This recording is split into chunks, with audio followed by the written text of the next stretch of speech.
Entonces, nuevamente lo que le estábamos hablando, si yo soy una persona que tengo tuberculosis y me pongo a toser delante de 100 personas, lo más probable es que solamente entre 10 y 30 respiren el germen. Los demás no lo van a respirar, porque tendría que tener mucha suerte para que yo justo coordine mi tosida con la inspiración del otro.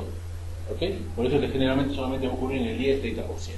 Y de ese 10-30%, el 90% va a tener lo que se llama tuberculosis durmiente, tuberculosis latente, le llaman los gringos, ¿sí? Nosotros le decimos infección, y un 10% nada más, 10% de 10%, o sea, de 100 personas a los que yo le voy a toser, uno nada más va a ser tuberculosis, solamente, uno de 100, 1%. Aún así, aunque parece poco, es un montón. Porque otras enfermedades, malaria, todo lo demás, es mucho menos. Por eso la importancia de que en tuberculosis se esté trabajando en lo que es salud pública, para tratar de evitar esa única infección de cada 100 personas. Muy bien. Localización más frecuente de la tuberculosis ganglionar. ¿Dónde? Fuerte. ¿Han visto alguna vez tuberculosis ganglionar? Sí. Se han hecho pediatría, deben haber visto. ¿Y dónde ha sido todo lo que han visto? ¿Dónde? En el cuello, ¿verdad? Su experiencia de ustedes de 7 años de medicina, mentira, 3, ¿verdad? 4, 5, 6, 7, 4 años. Su experiencia de 4 años de medicina les va a hacer marcar cervical, porque es lo que más han visto, ¿verdad? ¿Alguno de ustedes ha visto una tuberculosis ganglionar axilar? ¿Han visto una tuberculosis ganglionar de rodilla? O epitroquear, de acá. Nunca. Ustedes todo lo que han visto es tuberculosis cervical. Si es lo único que han visto, ¿esa es la más frecuente o no? En una enfermedad frecuente, lo que están viendo debe ser lo más frecuente. ¿Okay? Entonces la respuesta es tuberculosis ganglionar cervical. ¿Okay? En su experiencia que ustedes tienen, su vasta experiencia. ¿Sí? Eso es lo más frecuente realmente. ¿Sí? La tuberculosis ganglionar tiene una incidencia básicamente elevada en los pacientes que tienen VIH, también en los niños, ¿okay? También en los niños. ¿Sí? La linfadenitis tuberculosis aparece como una tumoración o tumefacción indolora, generalmente unilateral, de los ganglios que generalmente son cervicales, sobre todo los que son del borde superior, ¿sí? Del externo cleidomastoideo, aquí básicamente. ¿Sí? Y los supraclaviculares son el segundo puesto, pero no son muchos, más son los del externo cleidomastoideo. No dan ningún otro síntoma general. El cuadro puede permanecer indolente, semanas, meses, a veces años, pero en un momento este cuadro se va a fistulizar. ¿Okay? No se olviden que la necrosis gaseosa de la tuberculosis no es otra cosa que pus de materia. ¿Okay? Y la pus, la materia, siempre va a tratar de salir hacia algún lado, o sale para afuera o sale para adentro.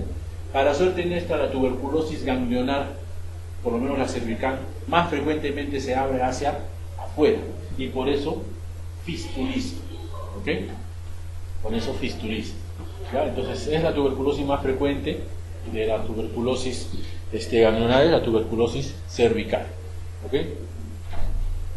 Ahora que ustedes van a ser médicos, ¿ya? Porque ya es inevitable, ya no lo van a jalar ni nada. ¿Sí? Ahora que ustedes van a ser médicos, ya les voy a dar un consejo que una vez me dieron a mí. Siempre piensen en la manifestación rara de una enfermedad frecuente antes de pensar en la manifestación frecuente de una enfermedad rara. ¿Sí?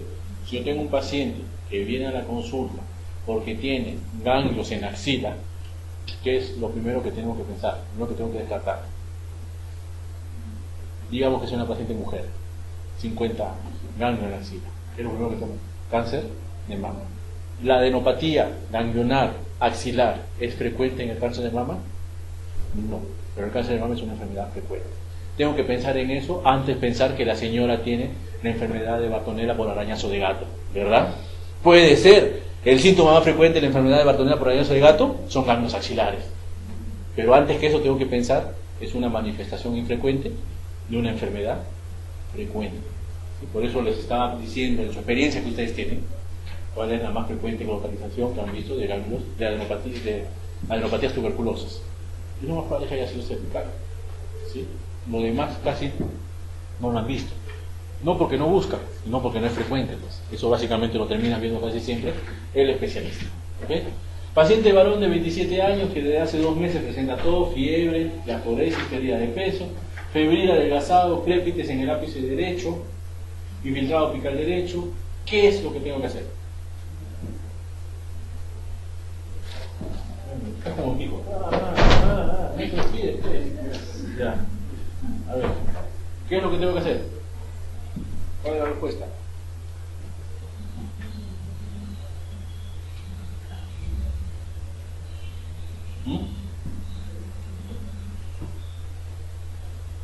¿Qué es lo primero que tiene que hacer? ¿Cuál es la respuesta? A, B, C, D, E. A. La respuesta es A. ¿Qué cosa es lo primero que tengo que tratar a este paciente? Tuberculosis. Y para diagnosticar tuberculosis yo tengo que hacer prueba de esputo, directo y cultivo. Nunca se olviden de cultivo. ¿Okay? El síntoma más importante es tos con expectoración más de 15 días. Por eso a eso el Ministerio de Salud le ha llamado sintomático respiratorio. Después de tos con expectoración más de 15 días vienen todos los demás síntomas: fiebre, baja de peso, decaimiento, malestar general, sudoración, hemoptisis, pérdida de apetito o hiporexia. ¿Sí? Son los síntomas que están después de tos con expectoración más de 15 días.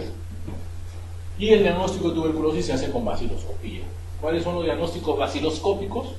Lo que ustedes están viendo acá. Si ustedes han visto BK2 cruces, BK3 cruces, BK1 cruces. ¿Qué significa cada una de esas cosas? Esto que está acá. BK negativo significa que en la lámina el laboratorista, el tecnólogo médico ha visto 100 campos, 1, 2, 3, 4, 5, 100 campos en la lámina, y en 100 campos no ha encontrado ningún BK. Él lo reporta como BK negativo. Si él en 100 campos encuentra en promedio menos de un bar por campo, pero en total, revisando los 100 campos, 10 o más bar, él lo va a informar como una cruz. O sea, agarro un campo, un BK.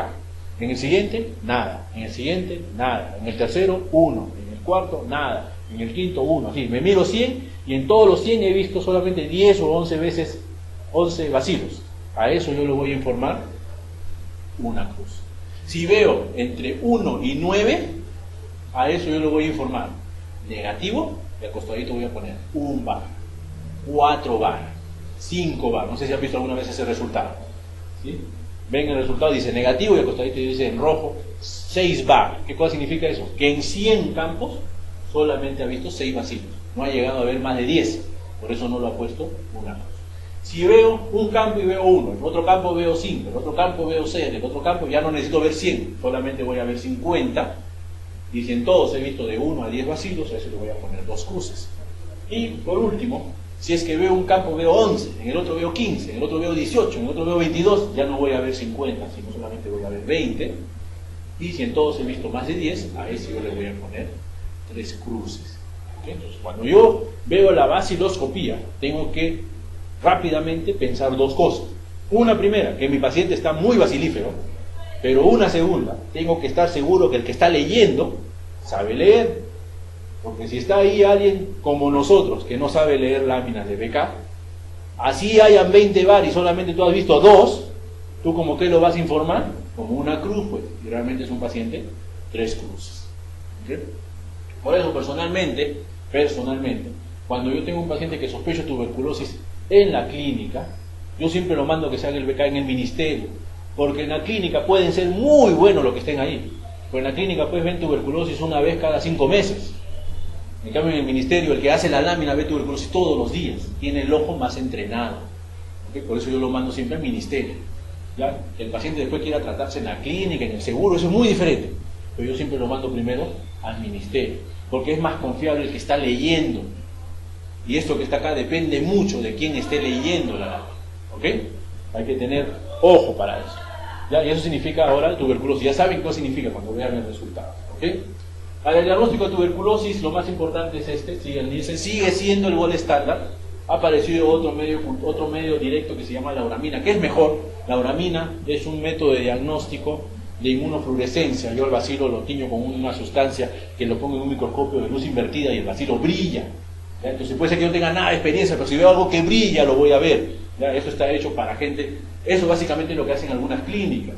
Y entonces algunas clínicas o algunos centros de diagnóstico, como por ejemplo Roe o Blufstein, ellos hacen auramina.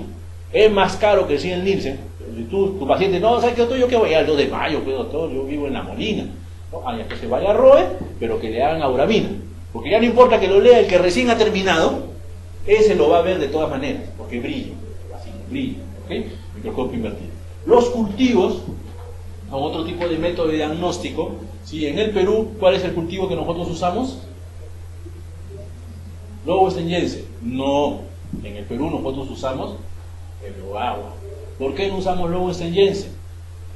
Porque es caro, ¿ok? El Ogawa necesita un huevo para hacer el cultivo. El lobo estenyense necesita por placa Petri por lo menos de 3 a 5 huevos. Y el huevo en el Perú está caro. ¿Okay? Entonces por eso se usa medio Ogawa. Existe otro tipo de medio cultivo que es este, que es el Middelbrook, que es muy bueno. En una época lo estuvieron haciendo en el Perú, pues es muy caro. Ese es el problema, que es muy caro. No es muy bueno, es un medio cultivo clásico, sólido, pero rápido. Los resultados salen en 15, 20 días. ¿Sí? Entre el Ogawa y el lobo estenyense, el Ogawa es un poquito más rápido. Los resultados salen en 23, 30 días. El lobo estenyense sí demora hasta 2 meses. ¿Okay? Y existen otros métodos de cultivos, que son estos que están acá, que es uno que es el radiométrico, que es el BACTE, que sí hacemos en el Perú, ¿okay? Un método de cultivo radiométrico. Hacemos métodos líquidos también en el Perú, por ejemplo el MOTS, no sé, ¿han escuchado alguna vez el MOTS? Un método de cultivo MOTS, ¿no? Le dicen, va, pide a tu paciente MOTS. ¿Qué significa MOTS? MOTS es un método de cultivo líquido, ¿ok? En el Perú también hacemos otro método de cultivo que se llama, una prueba de sensibilidad que se llama GRIES, no sé si han escuchado. El GRIES usa un método de cultivo, que es este que está acá, que es el Middelbrook, es el que usa el GRIES, método de cultivo Middelbrook, ¿ok? También podemos hacer hemocultivos, hay algunos estudios en hemocultivos. El micobacterio no es muy sensible al hemocultivo, entonces no se usa mucho. Y últimamente estamos haciendo métodos de identificación de micobacterios a través de sondas genéticas. ¿Sí? No sé si han escuchado una prueba de diagnóstico que se llama Genotype, lo que se llama GeneSpert. Son 2 pruebas de diagnóstica que se basan en la genética del micobacterio. Lo que buscan es el gen del micobacterio. El problema de estas sondas genéticas es que yo puedo tener el gen del micobacterium porque ya lo maté. Y el micobacterio está destruido ahí en mi cuerpo. Eso no significa que yo tenga tuberculosis, ya lo maté al micobacterio. Ese es el problema de la sonda genética. No te permite determinar si su paciente tiene o no tiene tuberculosis. Lo único que te dice es que el germen está en el cuerpo del paciente. Ese es el único problema de las sondas genéticas. ¿Okay? Pero es un muy buen método de diagnóstico. Nos saca prueba de sensibilidad rapidito, en 2 días ya sabemos si nuestro paciente es o no es MDA. Ante un niño con antecedente epidemiológico de contagio de tuberculosis sin clínica, BK negativo, radiografía sospechosa y PPD positivo, ¿qué le vamos a dar?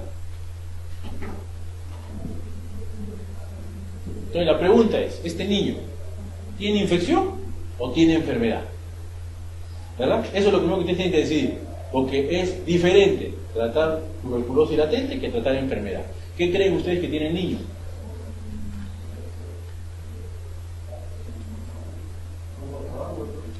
Un portador, o sea, infección, o sea, le corresponde quimio. ¿Está bien? Si le corresponde quimio, la respuesta es la D. Son así a 10 miligramos por kilo por 6 meses. ¿Sí? ¿Dónde está la clave, la respuesta aquí? En que ustedes tienen que saberse un tipo de... Aquí la respuesta es, ahorita lo vamos a ver, ustedes tienen que saberse qué cosa es esto. Criterios de Stegen modificados por Toledo, los criterios de Stegen Toledo, para el diagnóstico de tuberculosis en niños. Si se lo van y se lo llevan a un pediatra, le va a decir, eso no sirve, los criterios de Toledo son mentiras, ya pasaron a la antigua. Sin embargo, nadie ha dejado de usarlos. Tanto así que 2 pediatras se pusieron a criticar los criterios de Toledo cuando estamos haciendo la nueva norma que ya fue aprobada, que no sirve, que estos 2 pediatras lo hospital de niños. Y cuando salió la norma, entonces ellos lo que han aplicado, los criterios de Toledo. Yo no sé qué tanto, media hora escuchándolos para que hagan exactamente lo mismo. ¿Sí? Porque no hay nada mejor hasta ahorita en niños que los criterios de Toledo. ¿Okay? ¿Qué te da un puntaje? Y de acuerdo al puntaje, yo decido si mi paciente tiene o no tiene enfermedad. ¿Okay? Entonces, el niño que estábamos viendo, ¿hemos encontrado el bacilo? No. Tampoco no tenemos histopatología. ¿Tiene PPD más de 10? 3 puntos. ¿Tiene antecedente epidemiológico? Sí. 2 puntos. Vamos 5. ¿Tiene radiografía sugestiva? Sí. Vamos 7. ¿Tiene cuadro clínico? No, está sintomático. ¿Cuántos puntos tiene? 7. ¿Qué dice cuando es 7? Diagnóstico de certeza. Iniciar tratamiento. ¿Cuál es la respuesta? La respuesta a la pregunta, disculpe. No está. La respuesta a la pregunta es esquema 1. Porque mi paciente tiene enfermedad. ¿Ok? Entonces, en la medida de lo posible, traten de aprenderse estos criterios, ¿sí? Básicamente tienen que aprenderse dos cosas. PPD positivo, placa normal, tratamiento en un niño, ¿ok? PPD negativo, placa normal, sin síntomas, es quimio. La que manda es la placa tiene un buen puntaje, casi parecido al PPD. ¿Okay? Entonces, si tengo los dos, suficiente, más si tengo contacto. ¿Sí? Ahora, la nueva norma, como les digo, se ha aprobado hace poco, y la nueva norma ha cambiado algunas cosas, ¿sí? Dentro de eso es lo que es caso probable y caso definitivo de tuberculosis. Caso probable es aquella tuberculosis, aquella persona que tiene síntomas y signos sugestivos de tuberculosis, eso es caso probable. Y si yo tengo un caso probable, lo voy a tratar. ¿Okay? Entonces basta con signos y síntomas, porque ya es un caso probable y lo voy a tratar. Es como si ustedes estuvieran embarazadas. ¿Okay? Si sospecho de embarazo, ¿qué es lo que van a hacer? ¿Qué es lo primero que hace una mujer cuando sospecha de embarazo? ¿Ah? Va y se compra la prueba, ¿sí o no? Para estar segura si es o si no es. Pero si está una mujer sospechando de embarazo, ¿cuál es la posibilidad de que no sea? No es ninguna, pero es bien bajita, ¿sí? Bien bajita, pero es bien probable que sí sea, ¿sí? Entonces lo mismo pasa acá. Si yo estoy sospechando de tuberculosis, es bien probable que sí sea tuberculosis. Caso de tuberculosis, se debe administrar el tratamiento, por eso decía, si estoy sospechando ya tengo que empezar a administrar. Y lo otro que se ha cambiado es esto que está acá. Y tuberculosis pulmonar es toda tuberculosis donde hay compromiso del parénquima, con o sin confirmación. ¿Okay? Yo tengo una placa de tórax y tengo una lesión, eso yo le llamo tuberculosis pulmonar. ¿Sí? Y la tuberculosis pulmonar puede ser como protis positivo, si es BK positivo, como protis negativo, puede ser tuberculosis pulmonar, protis negativo, cultivo positivo o prueba molecular positivo, puede ser tuberculosis pulmonar, protis y cultivo negativos. ¿Sí? Y la tuberculosis extrapulmonar se va a dividir en la que tiene confirmación bacteriológica, la que tiene confirmación histopatológica y la tuberculosis extrapulmonar sin confirmación. Por ejemplo, a un niñito que tiene un ganglio, le saco el ganglio, le aspiro la pus. Si la pus me sale BK positivo, es una tuberculosis ganglionar cervical BK positivo. Si el BK me sale negativo, pero la biopsia me dice hay granuloma de célula de Langerhans con necrosis gaseosa, esa es una tuberculosis ganglionar con confirmación histopatológica. ¿Okay? O puede ser que no tenga nada, ¿no? Y cuando tengo un paciente, esto es lo nuevo de la norma, que tiene tuberculosis pulmonar y tuberculosis extrapulmonar, antes nosotros le llamábamos a eso tuberculosis sistémica. ¿Okay? A partir de ahora eso se va a llamar solo y exclusivamente tuberculosis pulmonar. Y la tuberculosis miliar, a partir de la fecha se va a llamar como tuberculosis pulmonar. ¿Sí? Esas son las nuevas cosas que han cambiado, que se las digo, se las están llevando en las separatas, porque la norma recién se ha aprobado en noviembre y recién se ha empezado a aplicar en enero. Su ENAM de ustedes es en octubre más o menos, ¿sí? Octubre, noviembre, por ahí más o menos es el ENAM. ¿Sí? Entonces lo más probable es que le empiecen a preguntar cosas de la nueva norma, porque van a asumir que ya la conocen. ¿Okay? Y lo que ha cambiado, solamente estoy dando lo que ha cambiado, hay cosas que no han cambiado que siguen igual. Lo otro que ha cambiado es la condición de ingreso del paciente. ¿Sí? El paciente va a ingresar según antecedente de tratamiento. Si es un paciente que nunca ha tenido tratamiento o ha recibido tratamiento, pero menos de 30 días o menos de 25 dosis, a este paciente yo le llamo nuevo. ¿Okay? Si es un paciente que ha tenido tratamiento más de 30 días o que ha recaído o que ha abandonado y lo he recuperado o que ha fracasado, a este paciente yo le voy a llamar antes tratado. ¿Ok? Entonces ahora es nuevos y antes tratados. ¿Sí? Y el egreso también ha cambiado. La condición de cómo yo al paciente le doy de alta. ¿Sí? Porque yo a mi paciente recibe tratamiento y cuando termine le tengo que dar alguna condición de alta. Las condiciones de alta ahora son estas. Curado, si mi paciente tiene un esputo negativo en el último mes y empezó con un esputo positivo al inicio. Empezó con esputo al inicio y terminó con esputo negativo. Ese es un curado. Si mi paciente al inicio no tuvo ningún BK positivo, ¿sí? Como por ejemplo la tuberculosis pleural, no tiene BK positivo, a este paciente cuando se vaya de alta no va a ser curado, va a ser tratamiento completo.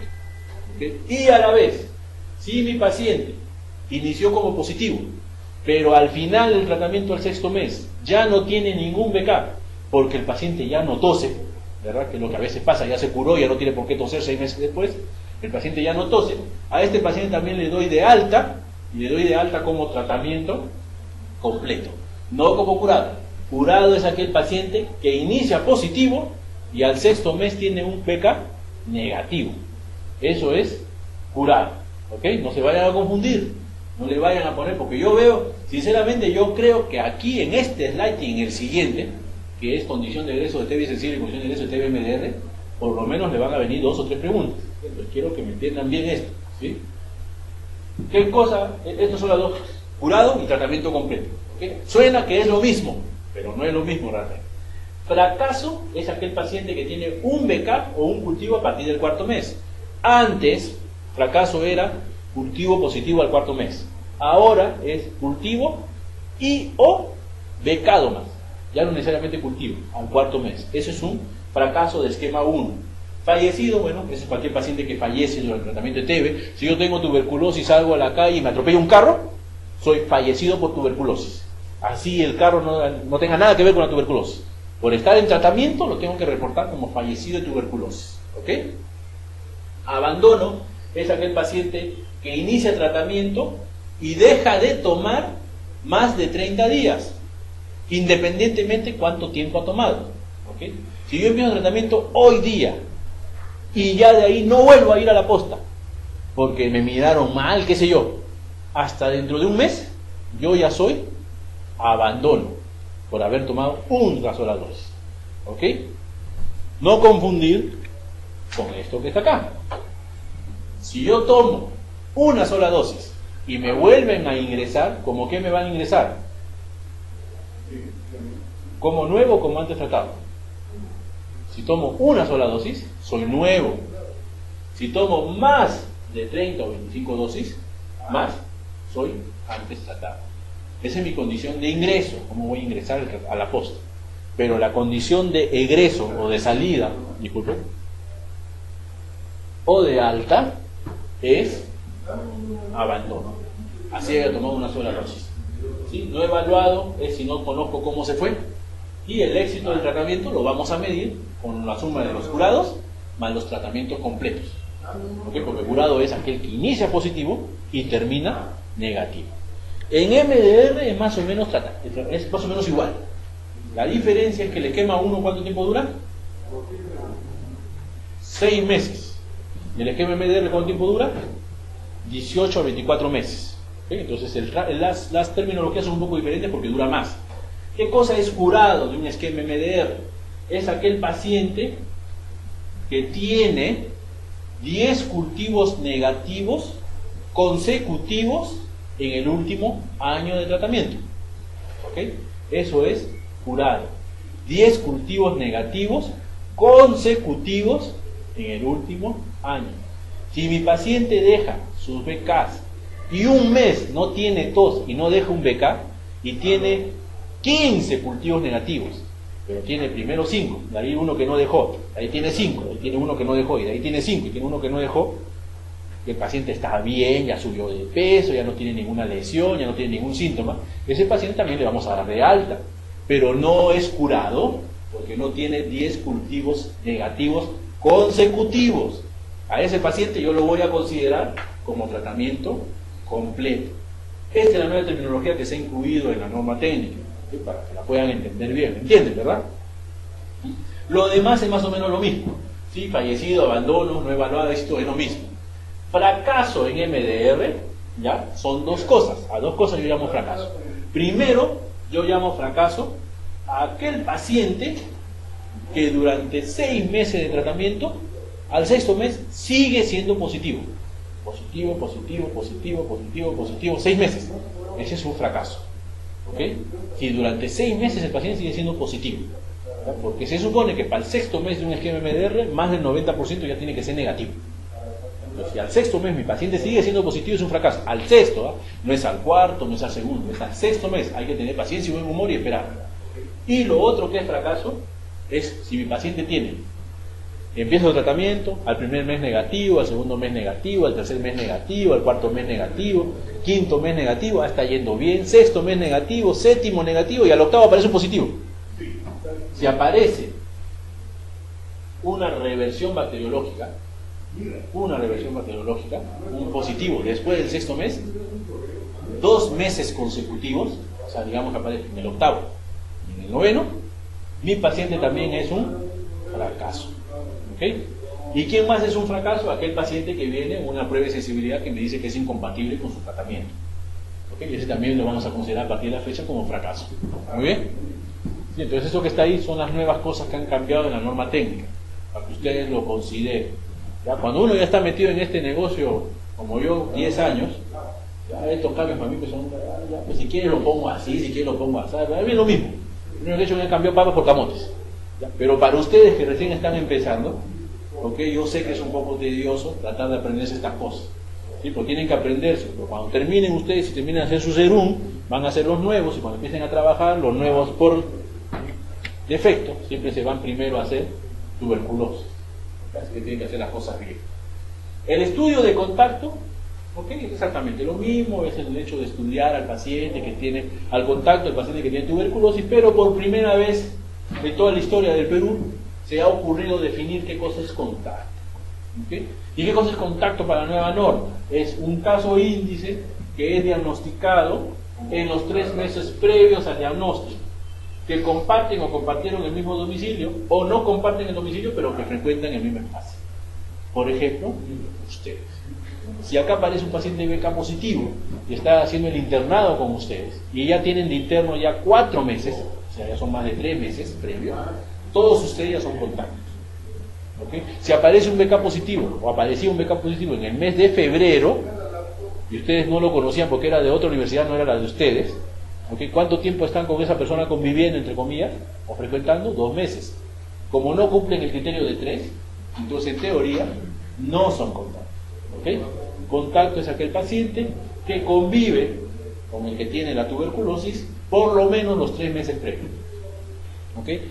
Yo no estoy muy de acuerdo con esa definición, yo preferiría que hayan definido por horas, ¿okay? Pero es la definición que está en la norma, ¿sí? Así que hay que tener que aplicar esa definición. ¿Ya?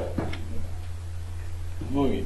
Y lo otro que la norma también ha cambiado es lo que respecta a lo que se llama pruebas de sensibilidad, la definición de prueba de sensibilidad. Prueba de sensibilidad directa es cuando la muestra se hace, o la prueba de sensibilidad se hace directamente, valga la redundancia, de la muestra biológica, en otras palabras, del esputo, por ejemplo, o de la orina, o de las heces. Prueba de sensibilidad indirecta es cuando la prueba de sensibilidad se hace, pero del cultivo positivo. ¿Okay? Yo tengo un cultivo positivo y de ese cultivo positivo hago la prueba de sensibilidad. Si lo hago directamente del esputo, eso se llama prueba de sensibilidad directa. Si lo hago del cultivo, se llama prueba de sensibilidad indirecta. Las pruebas de sensibilidades son convencionales y rápidas. ¿Okay? Las convencionales son convencionales indirectas en medios sólidos, que es el método de proporciones o el método de agar en placa, que es lo que hace el Instituto Nacional de Salud, prueba de sensibilidad las 11 drogas, o las pruebas convencionales en medio líquido, ¿sí? Que es lo que le decía el BACTEC, o MGIT, los tubos MGIT o el BACTEC, que es lo que hace el INS, que es lo que hacemos acá. Son pruebas de sensibilidad convencionales, indirectas en medios sólidos e indirectas en medio líquido, ¿sí? Agar en placa, proporciones y el BACTEC. Y las otras pruebas de sensibilidad son las pruebas de sensibilidades rápidas. Las pruebas de sensibilidades rápidas se dividen en fenotípicas, que son directas, que es por ejemplo el MODS o el GRIES, y pruebas de sensibilidad rápidas moleculares, que es por ejemplo el Genotype o el GeneSpera, que analiza el ADN. ¿Okay? Eso es lo nuevo que hay en tuberculosis. Muy bien. El tratamiento de la tuberculosis también ha cambiado, pero ha cambiado el esquema, no ha cambiado la base técnica. La base técnica o la teoría, ¿qué cosa es lo que dice? Que yo tengo 2 tipos de fases para tratar tuberculosis, una fase intensiva y una fase de mantenimiento.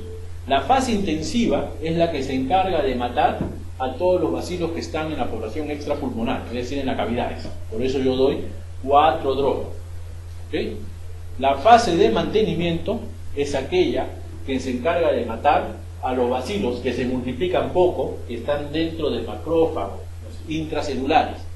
Y esa es la segunda fase. Son los que están dentro del macrófago, los intracelulares, dentro del calcium o dentro de los nódulos fibróticos que decía, los bacilos persistentes. Esa es la fase de mantenimiento. ¿Qué es lo que ha cambiado? Lo que ha cambiado es el tiempo. ¿Sí? Sigue siendo 6 meses, sigue siendo una primera fase de 2 meses diarios, y ahora la segunda fase es de 4 meses, 3 veces por semana.